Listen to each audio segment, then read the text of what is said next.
Thank you so much for joining us for Wellness Wednesday.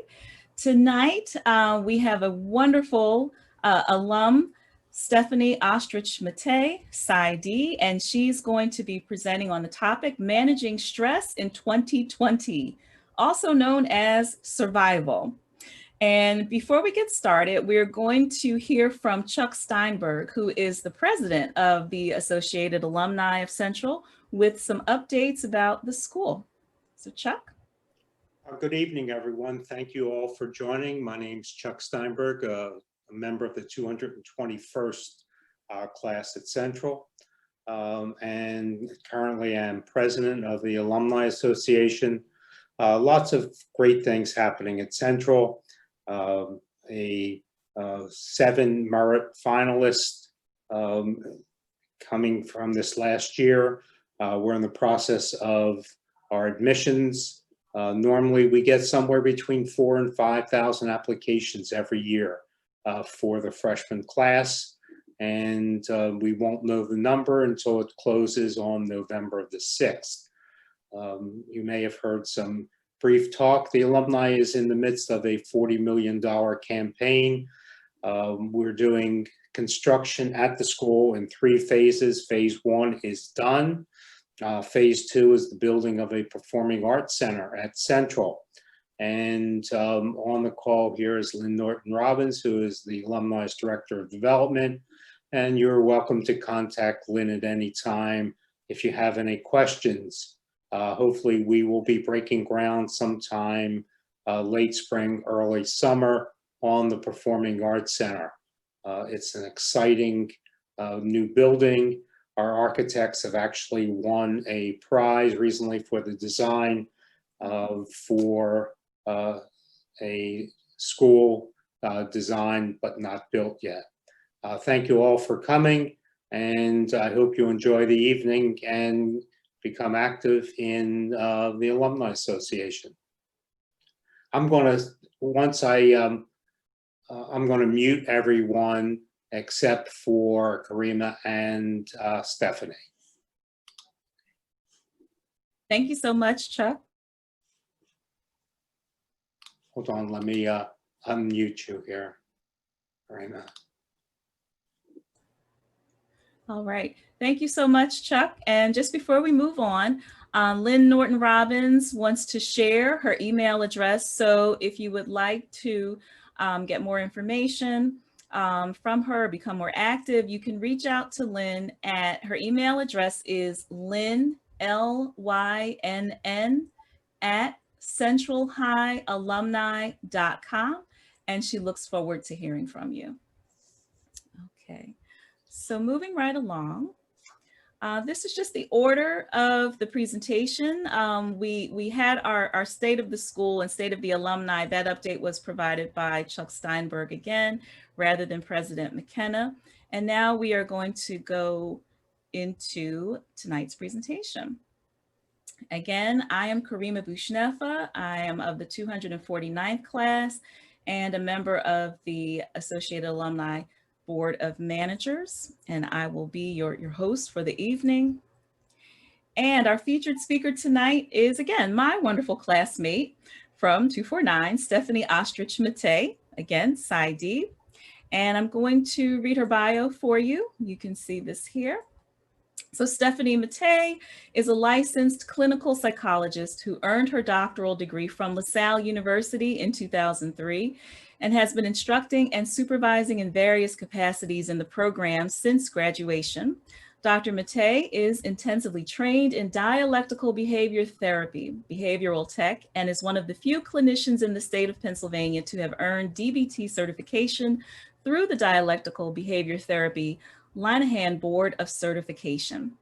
Dr. Mattei has also co-founded the Center for Acceptance and Change in Bala Cynwyd, Pennsylvania, and has a particular interest in treating women who meet criteria for BPD, engage in non-suicidal self-injury, have suicidal thoughts, experiences, and who struggle with eating disorders, trauma, and relationship distress. She and her colleagues co-founded the Center for Acceptance and Change in 2005 and have had a consistent consultation team to treat the almost 100 patients they currently treat. In addition to being a professor and supervisor, treating clinician, and DBT skills trainer, Dr. Mattei has also been a consultant to many area psychotherapy practices who are looking to adopt a DBT program or add DBT principles to their practice. Lastly, Dr. Mattei also has a subset of patients that she treats who have been diagnosed with polycystic ovary syndrome. Having treated PCOS for over 20 years, she has authored chapters about the topic and has co-written a workbook to assist women with under-recognized medical disorder. And I am now going to hand over the screen to Dr. Stephanie Mattei. Thank you. That made me feel so like I did so many things. Whoops. Didn't even realize how many things I have done over the years. But I hope it sets this up really well, that I know a little something about stress. So I'd like to slow this down a bit and tell you a little bit more detail about who I am. So after Central, I went to Rider, got a bachelor's degree. I was then invited to be part of the first ID program at LaSalle. And my husband is actually part of the 242. After graduating with my doctoral degree, I then worked at a whole bunch of facilities in the Philadelphia area because I wasn't quite sure exactly what area I was mostly interested in. So I worked at the Renfrew Center, which is an eating disorder facility in Roxborough. I worked at Elwyn out in Media. I worked at LaSalle's Counseling Center. And then I worked with kids, and I worked with kids doing wraparound services. It was then that I realized that I had an affinity for working with the harder to treat patient. And for those of you who know anything about psychology and psychological disorders, borderline personality disorder is a diagnosis that has in the history been quite difficult to treat. But Marsha Linehan came around and she created a treatment called DBT, which I could do a number of presentations on. But the thing to know really is the patient load is incredibly challenging because they're actively suicidal. They cut and self-injure themselves. They often have trauma-related diagnoses, and they manage a lot of their emotions through the usage of food. I've written a few books, taught a few classes about PCOS. I participated, this is all within the past few months to a year, in a series that the 249 put out. I teach doctoral students, I supervise them. And if that isn't enough, I have 2 teenage girls. So the bottom line for all of that is I know a little bit of something about what it means to be stressed. In fact, a joke in my family from my mother, of course, is she says, you could have been anything. You could have done anything in the world. You could have been a psychologist who used her skills to name nail polish colors. This could have been royal red. This could have been candy apple red. But you had to treat suicidal people and teach people how to do it too. Aren't you always stressed? And the answer is yes and no. So let's talk about what it means to be stressed. Because in my life, it can often look like this.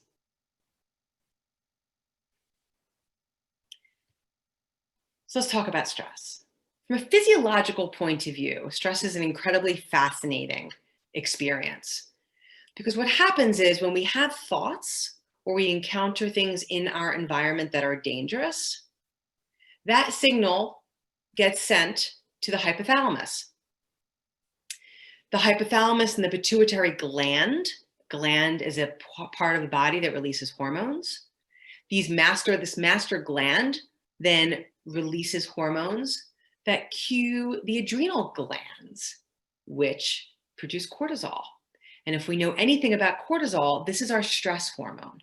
And our stress hormone activates us to be ready to deal with danger, whether that danger be a bear, whether that danger be an exam, whether that danger be COVID. What we do is our bodies are activated and we are ready to go in this fight or flight. system starts. Many of us feel the adrenaline, the cortisol rushing, but most of us, at least in the field, think about stress in a little bit of a different capacity. What we think about is the way in which the human organism adapts. And we think about it in coming from 3 stages. And Hans Selye was the first to coin this idea of general adaptation syndrome, where an organism is encroached upon by something, and the body or the organism, the plant, the mammal, quickly has to prepare itself. We adapt quickly, but there's a little push and pull, there's a little resistance. And many of you might know this feeling as it begins to build and we begin to acclimate and we're getting ourselves moving and we're wearing masks and we're trying to do isolation and we're doing all these things until we hit exhaustion. And when we get into the exhaustion phase, we begin to show the fatigue. We're drained, we're overwhelmed. We just need a day off. We need to push back. We need to get some space to breathe. And it often looks like this. It often looks like complete overwhelm and shutdown. Given the way 2020 has gone, not many of us can afford to be compromised like this. The health of our immune systems are quite important. The health of our government and our politics, quite important for us to stay resilient and to keep moving. So there has to be a better way to manage, because what we'd like it to do is look like this. So how do we do it? Well, there's good news and there's bad news. I'm a bad news kind of person first. The bad news is that the strategies I'm going to be spending most of the time talking about today, they don't typically come naturally. They're deliberate. They're things that we have to purposefully practice. There are things we have to intentionally put effort into so that we can be effective. The good news, there's lots of places to do this. There's lots of places to intervene. And so what I'd like to do is walk through this idea of when the stress hits the brain and it filters through the body, how do we begin? So one way to think about this is when a stressor hits, we have interpretations of the event.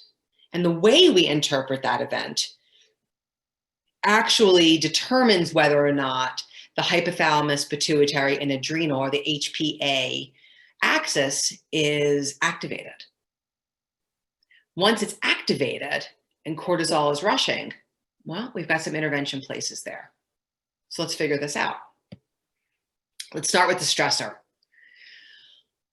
So many ways we are stressed, so many things happening in our worlds that in this moment could be stressors. And if I had you all live in front of me, I would ask you, what are the top 5 things in these moments are stressing for you, are prompting for you, who are getting you moving? And in fact, at the end of this, the way that this is set up, I actually can't see you. All I can see is my screen. So I'm going to ask you just for a moment to pause. And I'll ask you at the end, what are the top stressors for you? And Stephanie, I just want to pop in. Yeah. Should we be seeing your slides right now or just you? Are you not seeing anything? No, we see you. We see your beautiful face. Oh, you got to be kidding me. I have gone through this whole in PowerPoint. Hold on a minute. Okay, no problem. Oh, I'm glad you interrupted me. Holy smokes. Sure. How do I find you again?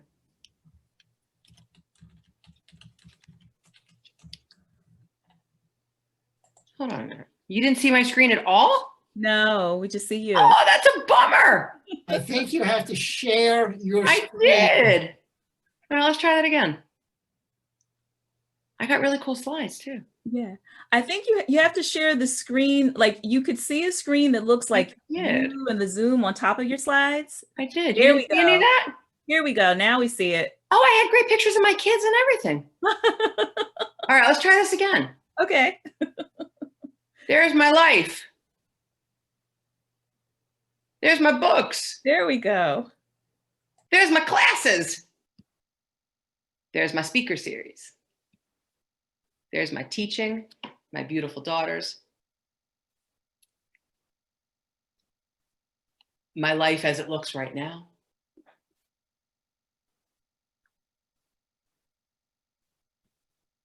And the HPA system. Oh, Kerma, I'm so glad you interrupted me. This is the HPA system. This is the hypothalamus. You were wondering why I was doing this, because I was doing hypothalamus, pituitary, adrenal glands. And the adrenal glands pump out our cortisol, which get us going. We get our fight or flight system moving. But Hans Selye said, wait a minute, let's describe this differently. Let's describe the way in which an organism interacts with the environment through alarm, resistance, and fatigue. And you all know what that feels like from your life experiences. Because it looks like that. It looks like exhaustion. It looks like where is your coffee? It looks like I can't wear a mask one more minute. And our goal is to get to this. Our goal is to get to a place of stillness amongst the chaos, because we'll never stop the storm from coming. All we can do is learn how to surf and learn how to ride it through. And so my hope today is to give you some tidbits and some tools to ride the storm. So like I said, there's good news and there's bad news.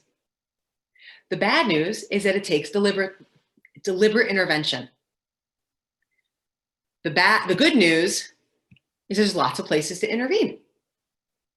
The good news is we can intervene with stressors, our interpretations of environment, of the events, or what happens inside our bodies.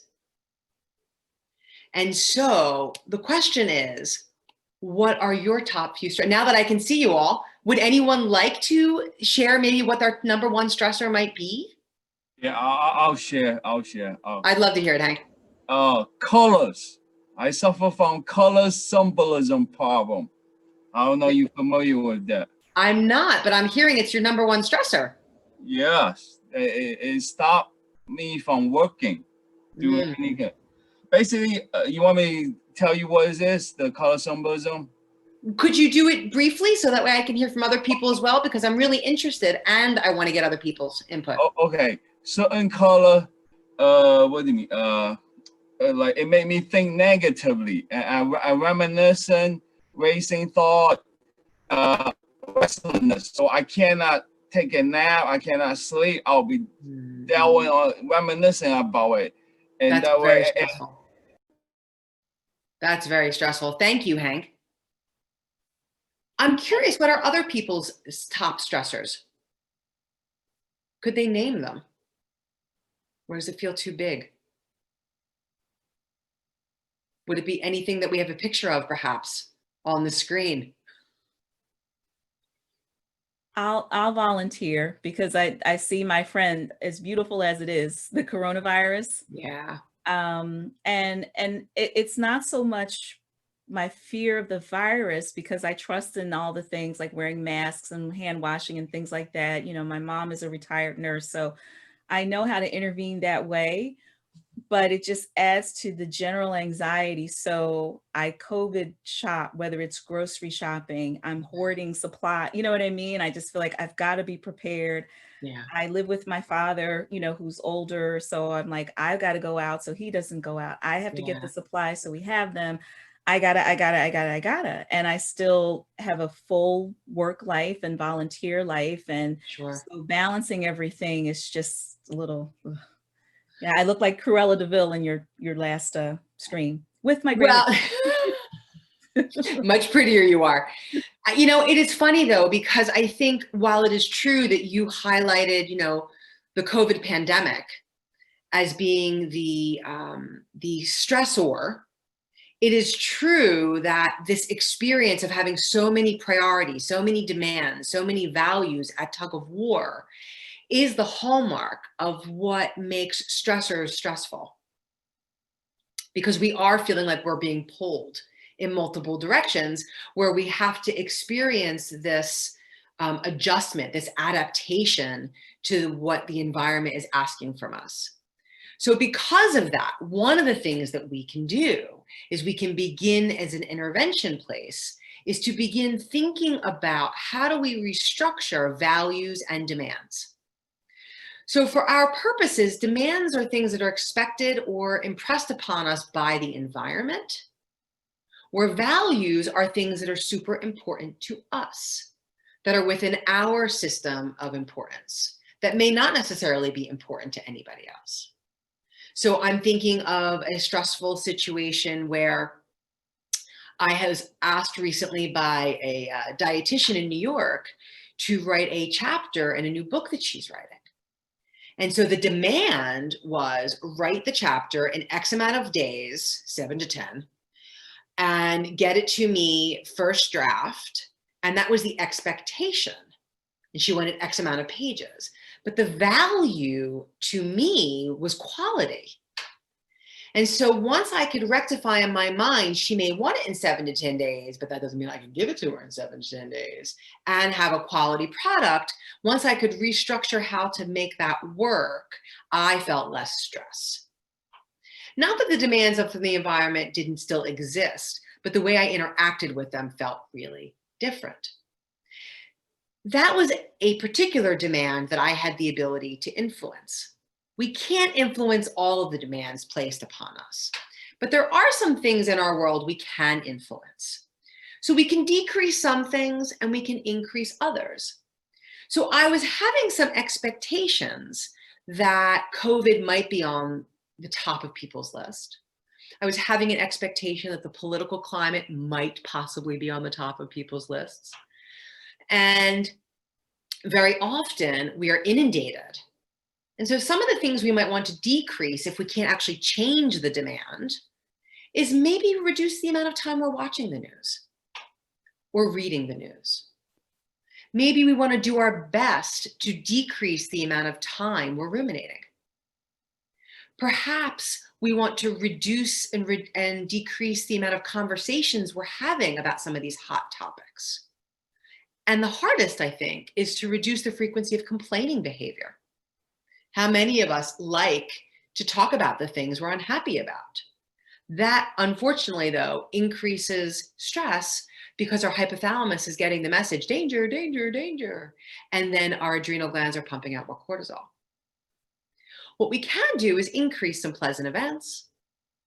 We can increase some Zoom calls with people that feel supportive to us. We actually can increase the amount of time between appointments and meetings. One of the things I'm actually really missing, that I didn't think I'd miss so much about life pre-COVID, is drive time.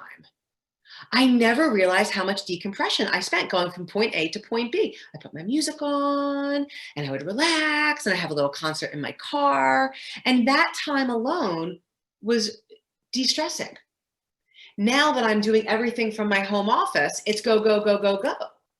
So increasing time between appointments can really increase a sense of mastery, a sense of control, and an ability to create some space. So if you can't change the demands, and oftentimes we can't, there are other things to increase and to decrease. So that's one way we can reduce our stress levels. Another way we can just reduce our stress levels is to be attentive to the way in which we make sense of events. We can pay attention to the way that we perceive moments. I think it was William James, a famous psychologist from the early 1900s, who suggested that intelligence in a man is determined by the fact that we can choose one thought over another.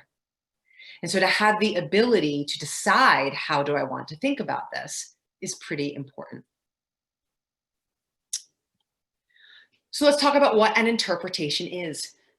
An interpretation is a story.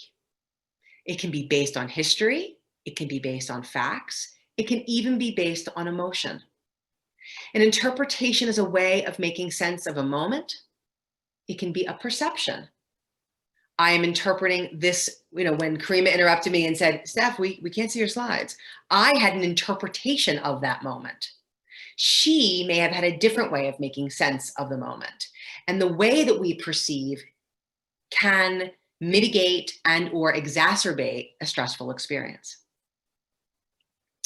So what do we do? How do we impact our interpretations? What the research tells us is we have a number of things at our disposal. We can talk with other people. I can say something like, oh my God, was it as bad as I thought it was? And everyone can say, no, no, no, no, no, it wasn't that bad. It didn't take that long. And I can get some feedback, and then my stress levels can come down. So I can get a new way of making sense of that moment. I can use humor. I can laugh. I can find a way to spin a moment in time that in fact will impact the way my chemistry responds. My neurotransmitters are going to fire differently if I can laugh and make a joke. Dopamine, serotonin, all these wonderful chemicals that we've got naturally can be impacted. We could journal. We could, when we're by ourselves, flush out, what are my interpretations? How is it that I am understanding the current moment? Am I assuming a malignant interpretation of things versus a benign way of conceptualizing what's happening? How many of us view life events with a malignant lens? Paying attention to that malignancy gives you an opportunity to ask yourself, what am I thinking? How am I thinking about this? Another way to challenge the way that we perceive events is by thinking about those aspects of our experience that we can be grateful for. A wonderful DBT strategy is one of comparisons. And this is really spending some time to recognize that some of what it is that I struggle with might be nothing compared to people who struggle with more. And that in fact, I have so much happening for me and in my life to be grateful for. And it shifts the perspective. It shifts the amount of real estate the aversive moment may have in my experience. Because if I can recognize that I actually have so much more going on for me than I can take into account in this one moment in time, I'm likely to reduce the amount of pressure and stress I experience. A last way we can actually think about challenging our interpretations of events is through a concept of self-compassion. Self-compassion, what is a newer area of research in the psychological world, and Kristen Neff, N-E-F-F, is a fantastic self-compassion researcher. And she does a lot of work with talking about how do we get ourselves through difficult moments. Can we speak to ourselves in a way that we might speak to somebody else that we love? Can we recognize our common humanity? Can we identify that everybody suffers? Everyone has hard things happen. And when we judge ourselves or beat ourselves up because of those hard moments, we make a difficult situation even harder. So the idea with self-compassion is to be able to give yourself permission to be someone who's having a hard time, like everybody else, that you are no better or no worse. We all struggle with things from time to time, and it's a natural way of being a human being. And so in that way, we suffer less. We may have hard moments, but the added level of suffering decreases. And then we can interrupt this cycle by interrupting our brain chemistry. We can interrupt our bodies. We can change the way in which our bodies and our brains react to each other. We like to think that our brains are separate. They're really kind of not. It is one human experience. So how could we do that? We're going to do a little experiential component here, and we're going to talk about mindfulness. So part of being a DBT therapist means that I am a DBT mindfulness instructor. Let me back up. So dialectical behavior therapy is a treatment for individuals with borderline personality disorder. And what we're attempting to do is marry behaviorism and Zen. And in this way, we are talking about acceptance of moments as they unfold, acknowledging moments as they exist non-judgmentally, in addition to the need to change behavior because it's not effective and it's not helpful. In this way, we bring mindfulness to stress management, because once we can acknowledge and accept that a moment is present, we are more effective with what to do with it. If we push it away, we say we don't want to look at it, it's too overwhelming, it causes too much pain, I can't manage it. We can't do anything, we can't make it different. In this way, when we can have mindful attention and focus, what actually happens from a physiological point of view is we reduce the activity in the limbic system. We reduce the activity in the amygdala, in the hippocampus, and all of the areas that get us emotional. So if we can reduce the activity, a beautiful thing begins to happen. This area of the brain, our prefrontal cortex, the area of our brain that makes executive decisions, gets to show up. So when you're overwhelmed, when you're arguing, when you're upset about something, how well is your thinker working? Our thinkers aren't working so great. But when we can take a nice deep breath, splash some cold water, take a few minutes, step back, and regroup, well, our brains work again. And so the idea here is to call upon this skill deliberately. So I thought what I would do is I'd walk us through a mindfulness practice. And this is a practice that I walk through with my patients all the time. And I will also tell you it's a recorded. So I am going to stop my share just for a second. And I am going to cue up. I'm going to attempt to cue up because I'm going to reduce that. I'm going to do this. I'm going to open us. And I am going to share my sound.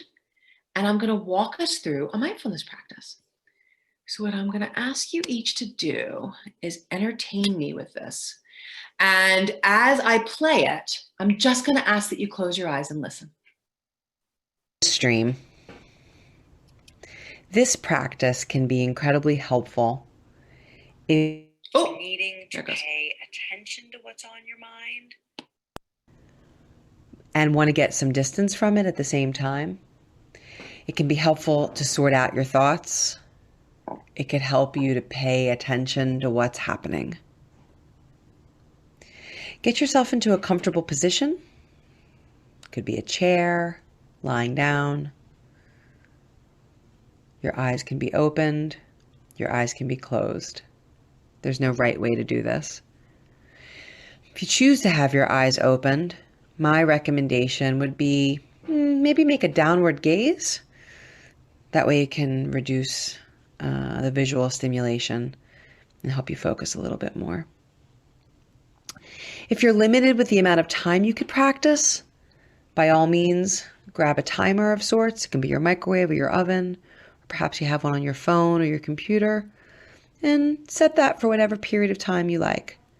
I'd like to recommend maybe 4 or 5 minutes if you have it, but if you're new to the practice, maybe just sticking with 2 at first. In this activity, in this exercise, what I'm going to ask you to do is to imagine that you're near a moving body of water. This could be a creek or a stream. It could be one that you've been to before, one that you've seen in a movie, read about in a book, or one that you just make in your imagination. Take a look around, take in the scene, take in the smells, and see if you can, in your mind's eye, sit. Find a place to settle in.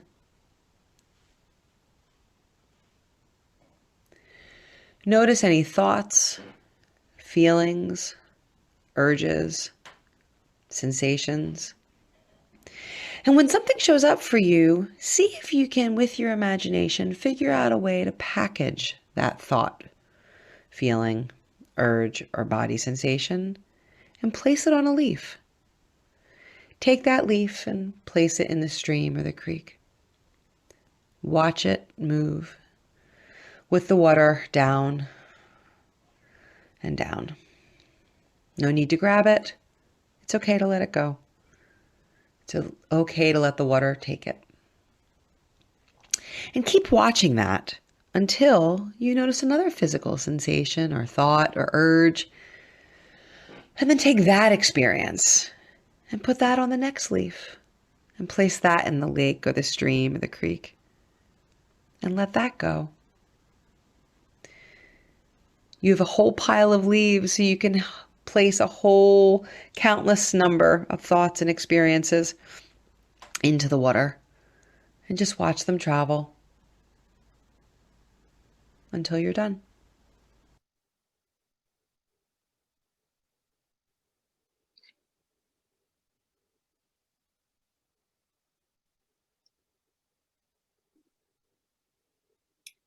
I'm gonna ask you to come on back.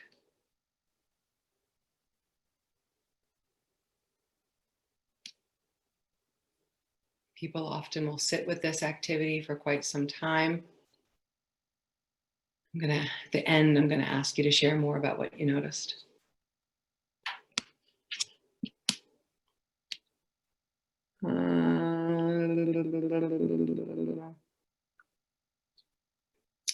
So that's one way we can manage. Another thing we can do in our brain and our body is change our body chemistry. Lots of different ways we can do this. We can, in a non-COVID world, engage in some biofeedback. We can get some massage. We can practice self-soothing. Self-soothing is a strategy that I teach my patients quite often. And it also always comes with it some sense that there's something problematic about doing it. I think many people in our culture and our society struggle with this concept of soothing one's physical body themselves. And they don't often give themselves permission to slow down. They don't give themselves permission to pay attention to what their bodies might need. And so identifying what might be soothing to you, what you might want to look at, what you might want to taste, what sounds are comforting, can be challenging to identify those things and critical if you want to be somebody who slows down the physiology of your experience. Sleep. I was amazed when I started working with folks and I learned that many people, I've always been a really good sleeper, and I was amazed how many people, funny story, when I was a young child, there was a deli near my house that there was literally a bomb that went off and I slept through it. And so I don't know how I slept through Barson's Deli's exploding, but I did. And so I'm a good sleeper. And so I was always amazed that other people had difficulty with sleeping. But what I learned was how to treat insomnia. And what I learned is that when we can actually get the restorative sleep that we need, the ways in which we manage stress, we just feel much more capable. So here are some tips that most people don't know about sleep. That the average human does need between 7 or 9 hours. You might be on the side of 7, you might be on the side of 9. There's no right amount. Napping is horrible for good sleep hygiene. When we nap, we dispense that sleep energy that gets built, and it makes it more difficult to fall asleep at night. Dark, cool spaces. Reducing your caffeine intake. Reducing your alcohol intake. Doing things that are boring. Having a regular schedule. Doesn't have to be exact, but about the same time every night to go to bed and about the same time each morning. Our bodies function on circadian rhythm. So when we can be in consistent harmony with that, our bodies know what to do. And then I skipped one because I wanted to come back to it, which is this concept of a wind down routine. For any of you who have had children, you know that when you put an infant to bed, there is a routine. First you get the bath, then you get the smells, then you get the sounds, then you get the books, and then the child knows it's time. We are just big babies. We need a wind down routine. We need the smells and the sounds. And so our body says, hey, time to calm down, time to nod off.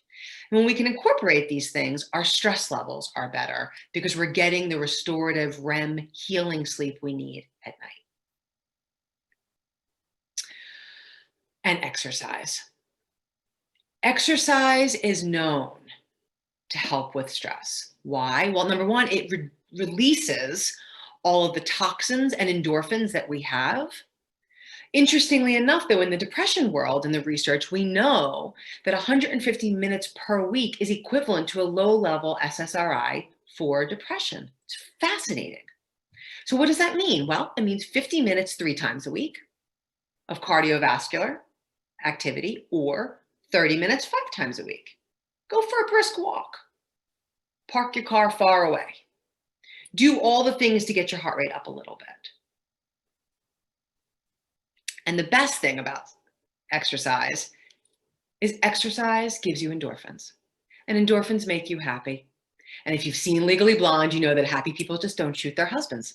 And so it's very important to make sure that you're releasing as much of endorphin as you possibly can. And so what we really need to know is, what are you going to do in order to help you take care of your bodies and take care of your stress level? Because 2020 is no joke. I cannot wait for this time period to be moving on through it, because it has been thing after thing after thing after thing. And so here's the questions. Do you need to attend to the prompting events in your world? Do we need to restructure demands and values? What do you need to increase? What do you need to decrease? Are you paying attention to how you interpret moments? Are you working on non-malignant perceptions and understandings of things? And how can you take care of your body so that you are resilient, so that you have the ability to weather the 2020 storm? Because when you take care of this vessel, it will take care of you to some degree. And that's all I have to say about that. So I would love to hear about what stresses you out, what you noticed during the mindfulness practice. But Karima, I know you had questions as well, so I will hand it over to you. Well, I just wanted to thank you so much for that. I learned so much just in that short amount of time. I know one of the things that's going to be super helpful for me is just being mindful of the conflict between demands and values. Like, you really broke stress down. Now I'm like, I know why I'm stressed out now. I get it. And I can change that. So I'm going to practice that tonight. This is great. Good. So Good. that was really, really wonderful. And I really did enjoy the mindfulness exercise. When you said, okay, everyone come back, I didn't want to come back. I was like, oh, and I got to a less stressed place by just putting the things in boxes and letting them go. Yeah. So thank you so much for that. Yeah, amazing. See, 249 is just full of amazing people. It's just we are. 255 ain't bad either. We have all got it going on. That's true, Hank. That is true. So I guess right now, we do have a few more minutes. It's 7:50. So I just wanted to open this up to any questions, from our attendees here. And you are welcome to unmute yourself and ask your question, or you can drop your question in the chat box and then I'll read it for Stephanie. Oh, great. Let's see. We have one here from, let's see. Oh, okay. So Hannah of the 274 says, what was meant by boring on the sleep hygiene slide? Yeah, great question. Okay, so that's one. So you want to take that question first? Let me do that one first. Yeah. So the idea here is that when we have novel stimuli, when we have things in our experience, a TV show, or we're listening to a fantastic podcast, we're interested and we're piqued. And it's really difficult to nod off and to slow down the thinking processes in our brain when we're curious. And so we want boring stimuli. We want things that are non-inviting. I had one professor once say NPR, and I was like, but I like NPR. I don't find that always very boring. But the idea that some of the voices can sometimes talk like that. And so you want drone, you want something that's going to help you to get disengaged so that your brain can slow down. Oh, that's what I mean by boring. Okay, that was great. That was very helpful. I too love NPR. I was like, what are you talking about? So, okay. And then Hannah's second question is, what might it have meant that the water in my mindfulness practice was moving in reverse? Well, if I was a psychoanalytic psychiatrist, I would have lots of thoughts about that, but I kind of don't. There's no right way to do any of this. I will tell you the funny about this is that this concept of moving and placing your thoughts and letting this move of cognitive diffusion. The other example I use is a conveyor belt. And I often use the I Love Lucy conveyor belt image in my own mind. And I don't think there's any rhyme or reason. Sometimes I'll use an airport conveyor belt and just goes round and around and around. And so again, there really is no right. It's much more about giving yourself permission to get some distance from whatever the thoughts or the feelings are and just letting them travel, not feeling the need to hold on to them so tightly. Okay, great. Thank you. Thank you. Okay.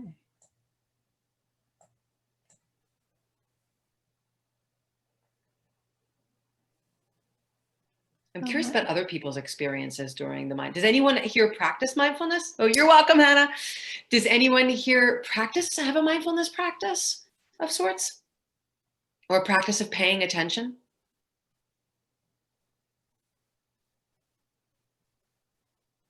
I know I didn't for quite some time. I know. It can be very difficult.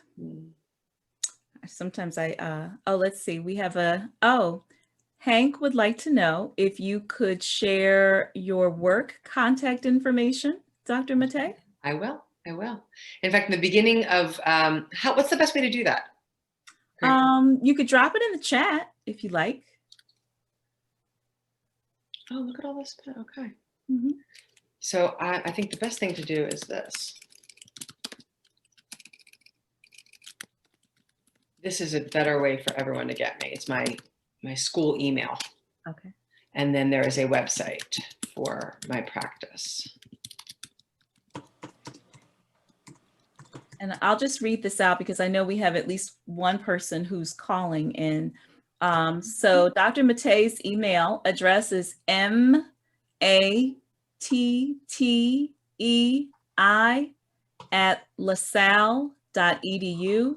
LaSalle is LASALLE.edu. And you could also go to her website, and it's www.centerforacceptanceandchange.com. That's all together, no spaces. Centerforacceptanceandchange.com. Okay, great. Thanks, Kat. Oh, Josh Liss has a great question for the Times. Do you have any suggestions on how to deal with people who don't think COVID should be taken as seriously as others? Breathe. Just breathe with a mask. You know, I think my immediate thought about this is, how do any of us attend to people who may not have the same point of view that we may have, when we differ, when it matters, when things are valuable to us, they prompt intense emotion. And so the question could be answered, how do you interpersonally manage it? How do you yourself emotionally contain and hold on to your self-integrity and your self-respect? How do you convince somebody of a different point of view? I think the only real thing we have influence and control over is our side of the street and how we manage ourselves and the conduct by which we bring to the moment. So I would just say, keep yourself in your value system. That's great. Thank you for that. Thank you. Thank you. Okay, I think we have time for one more question. One more question.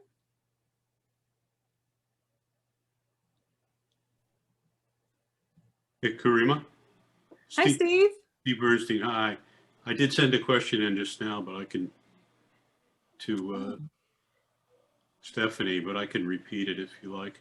Oh, okay. Sure. Yeah, please. Okay. I practice mindfulness, behavior modification, some progressive muscle relaxation from time to time. What techniques do you have for avoiding interferences with what you're trying to do while you're doing it? Would you be more specific? I'm not quite sure I'm understanding the...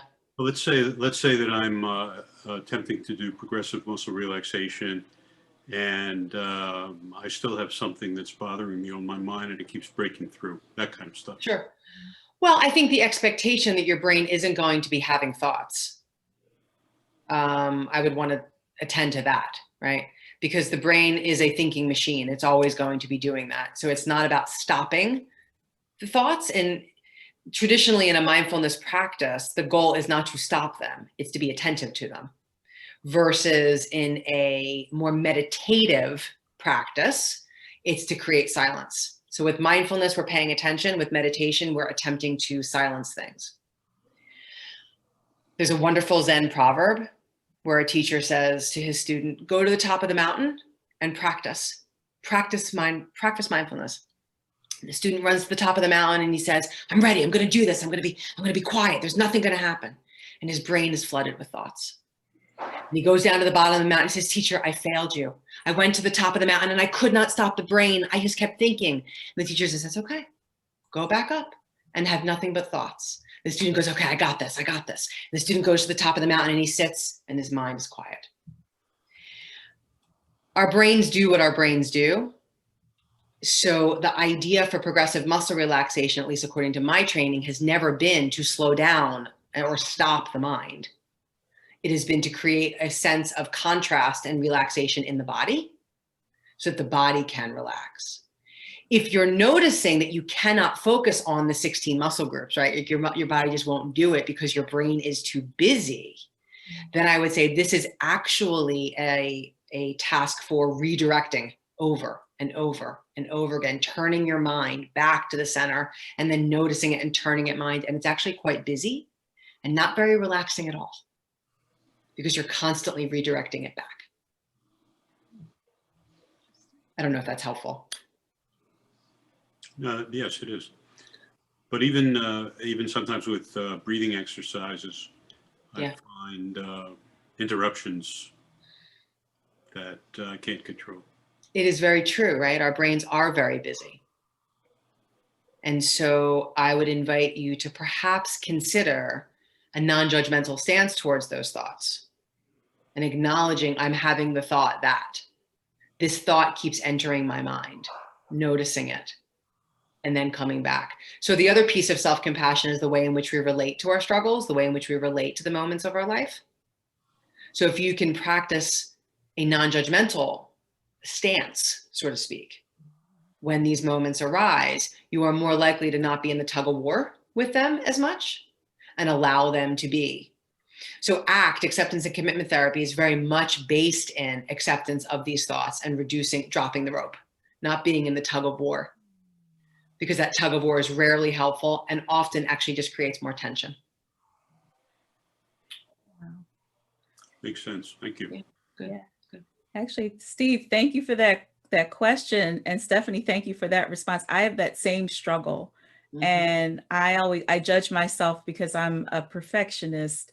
And so I'll be sitting there thinking like, oh no, I'm not doing this right. Now I'm distracted. I was trying to focus, but now I have to start all over again. And then it becomes an uncomfortable thing, it like defeats the purpose of what I was trying to do. But Our culture does a really poor job, and especially with bright people, because your brains are more active, right? You're thinking. And our culture does a number on us that somehow we're supposed to compartmentalize and do things very, very quickly and fit this mold versus a culture of acceptance and a culture of non-judgmentalness of our humanity. We could do better. Okay. I agree. I do agree. I agree. Well, again, thank you so much for this wonderful, rich presentation. Dr. Mattei, really, this was also useful. And again, I took some notes and I have some things that I know I'm going to go practice. And since we are friends beyond the webinar, I might be like, Steph, I need some help. Steph. All yours. Thank you. And I'm just going to go back to my slides really quickly. I want to thank you all for joining us this evening. So many thanks in the chat. Thank you from Don, class 209. Thank you for being here. Thank you, Mike Stein, to the 239. This is great. Oh, we do have another question. I think we have time for this quick one. Dr. Mattei, what do you think of fellow alum Andrew Weil's breathing exercises?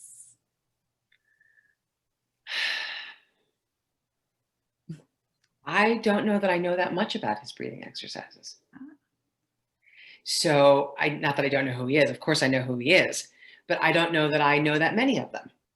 Okay. So whoever did ask that, I would love to know what they are. So if you can give me some in the chat, I would love to learn more. Okay. There we go. Yeah, I think that was from Rudy Spetkovic. Okay. Okay. Oh, thank you, Steve. That's great. That's great. Thank you all. Well, of course, we cannot end the evening without the ask. We must always ask ourselves and our classmates, how can you support our dear old high? If you enjoyed this evening, it's always nice just to get together as alums, but if you enjoyed the evening and you found some value in the presentation, if you participated in the previous Wellness Wednesday, or even other activities, or just for the sake of the dear old high, please visit the website, centralhighalumni.com. You can make donations there. You can buy Central swag and all that kinds of stuff. And of course, it all goes to supporting our beloved alma mater, the school that has given so much to us and made so many things possible for so many of us. You know, they say of those to whom much is given, much is required, much is expected. And so it's important for us to pay it forward and make sure that so many wonderful young people have the opportunities that we had, and we can do that by supporting our school. And you can always send an email as well to development@centralhighalumni.com. And don't forget, Lynn Norton Robbins would love to hear from you. And she shared her information as well earlier. And spread the word. Encourage your classmates to be on the lookout for more Wellness Wednesdays and other programming coming out of the Associated Alumni. I think there might be something else in the chat here. Oh, lots of thanks, lots of thanks. You all are so welcome. We're so glad that you joined us this evening. And speaking of thanks, we have to thank Lynn Norton Robbins once again, because Wellness Wednesdays, this is her brainchild. So we wouldn't be here were it not for Lynn and this wonderful idea. She is our Director of Development and just does a wonderful job. You are the best, Lynn. And also I have to thank the Wellness Wednesday Dream Team. All the tech support, the emails, and all that kind of stuff would not have come together without this great group of folks. So Rudy Spetkovic, Neil Deegan, Joshua List, Brad Siegel, Mike Stein, and the one and only Chuck Steinberg. Yes. So, and if I missed anyone, charge it to my head and not my heart. And of course, I must announce Career Day 2020. We are going to have Career Day. It is going to be virtual. We have pulled this together, and we would love to have you all join us and support. There is a form that we need you to fill out. So probably the best thing to do would be, oh, I can't see my email right now. I'm so sorry. I'm gonna put my personal email address in the chat. I should have had my central email address written down, but my email address is valleylily72@gmail.com. That's just the word Valley, VALLEY, the word Lily, LILY, the number 7, the number 2@gmail.com. And I will send you a Google form that you can fill out so that we will have you down as a speaker for Career Day. It's going to take place on Monday, November the 23rd. It is going to be virtual, and the way it's going to work is we'll be compiling a directory of speakers. Mrs. Harrington is going to share that directory with the teachers at Central, and they will select the speakers that they will invite to their classrooms. They will reach out to their selected speakers and send you a link to their Google Meet platform. That's how they've been conducting their classes. So they will send you that link so that you can join their class. We are asking all speakers to be available that day between 8 a.m. and 1 p.m. Classes start at 8:35, but between 8 a.m. and 8:35, we'll all be checking in. We'll have our own kind of gathering. We're going to try and simulate what we've had in years past. And we just want to make sure that everyone who is speaking is there and ready to go and join their classrooms. So that is that. So please, again, please do join us.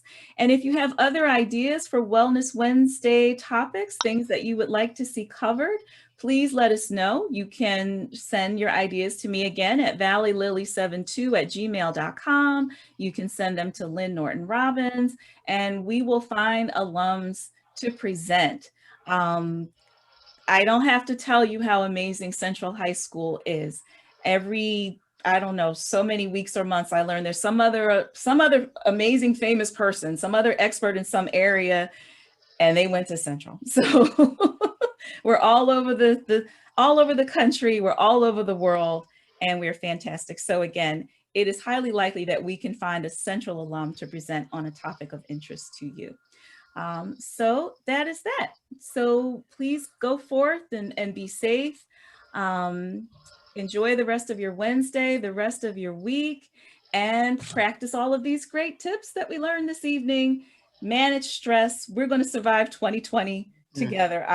I will see you all at some point in 2020, but we all want to make it to 2021 in one piece, as relatively stress-free as we can. So thank you all so much. Garima, Yes. you didn't have yourself on the dream team, or did I miss it? Oh, I was at the beginning. Oh, okay. Definitely thank you for getting this all together. Oh, sure. My pleasure. My pleasure. It's a lot of fun. It's fun. Yeah.